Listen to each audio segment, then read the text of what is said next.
नमस्ते मंडळी, आज आपण करणार आहोत स्वीट कॉर्नचा अगदी टेस्टी असा उपमा।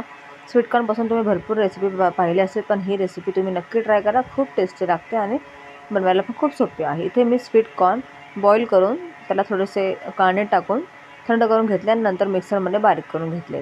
थोडंसं दरदरं बारीक करायचं। इथे आपण एका कढईमध्ये तेल घ्यायचं आहे। तेलामध्ये आपण तेल चांगलं गरम झालं की त्यात 1 चमचा जिरं, मोहरी, 1 चमचा कढीपत्त्याची पाने टाकूया आपण।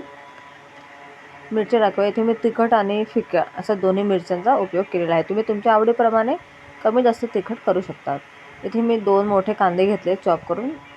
या रेसिपीमध्ये कांदे जरा बरे टाकले ना की हा उपमा खूप टेस्टी लागतो। इथे कांदे आपल्याला चांगले गोल्डन ब्राऊन कलरचे होऊ द्यायचे आहेत। अशा पद्धतीने गोल्डन ब्राऊन कांदे झाल्यानंतर लगेच आपल्याला याच्यामध्ये टाकायचे आहे हळद। आता हळद टाकून आपण याला व्यवस्थित मिक्स करून घ्यायचं।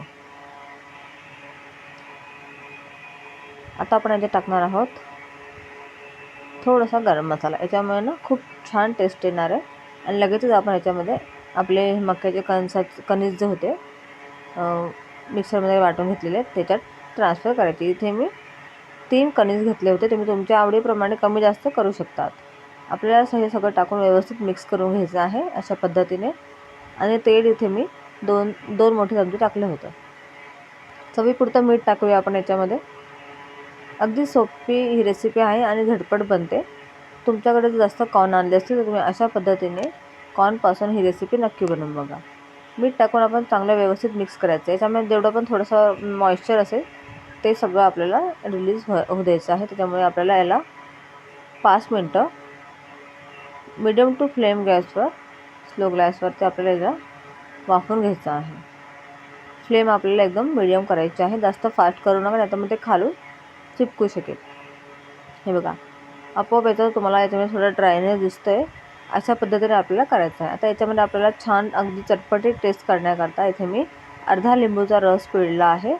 आणि लिंबूची चव बॅलन्स करण्याकरता इथे मी 1 चमचा साखर टाकते। त्याच्यामुळे अगदी छान आंबट गोड तिखट असं हा उपमा लागतो आणि एकदम भन्नाट रेसिपी आहे।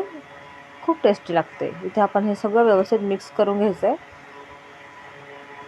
अशा पद्धतीने। हे बघा व्यवस्थित मिक्स झाल्यावरती आता आपण परत त्यांना ना व्यवस्थित 2-1 मिनटं झाकून ठेवायचं आहे।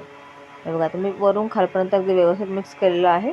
आता 2 मिनटाकरता मी यांना परत झाकून ठेवणार आहे, म्हणजे अगदी व्यवस्थित सगळे मसाले, साखर, मीठ, लिंबू सगळं अगदी व्यवस्थित याच्यामध्ये मिक्स होईल। आणि बघा आपली रेसिपी अगदी तयार झालेली आहे। याच्यामध्ये आपण कोथिंबीर टाकूया आणि झटपट तयार होणारा हा आपला स्वीट कॉर्न उपमा तयार झालेला आहे। अगदी टेस्टी बनतो आणि झटपट बनतो आणि झटपट संपतो। त्यामुळे तुम्ही ही रेसिपी नक्की ट्राय करा। तुम्हाला मी आता एका प्लेटमध्ये सर्व करून दाखवते। हे बघा अगदी दिसायला पण टेक्स्चर पण छान आलेलं आहे। अगदी बघता क्षणी खावंसं वाटणारा असा हा आपला उपमा तयार आहे। आता आपण याची प्लेटिंग करून घेऊया। हे बघा पाहता इथे मी थोडेसे कोथिंबीर आणि थोडेसे अनारचे दाणे, डाळिंबाचे दाणे असे वरतून गार्निशिंग करता टाकले। तुम्ही तुमच्या आवडीप्रमाणे टाकू शकतात। तुम्ही शेवही टाकली तरी पण चालेल। अगदी खूप टेस्टी लागते ही रेसिपी।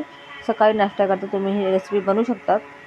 तर तुम्ही ही रेसिपी नक्की ट्राय करा। रेसिपी आवडल्यास लाईक, शेअर, सबस्क्राईब करायला विसरू नका। आणि जर माझा हा व्हिडिओ तुम्ही इंस्टाग्राम किंवा फेसबुकवर बघत असणार तर फॉलो करायला विसरू नका। आणि तुम्ही सुद्धा अशा पद्धतीने नक्की ही रेसिपी ट्राय करा। रेसिपी आवडल्यास लाईक, शेअर, सबस्क्राईब करायला विसरू नका आणि एक कमेंट्स नक्की करा। Bye bye.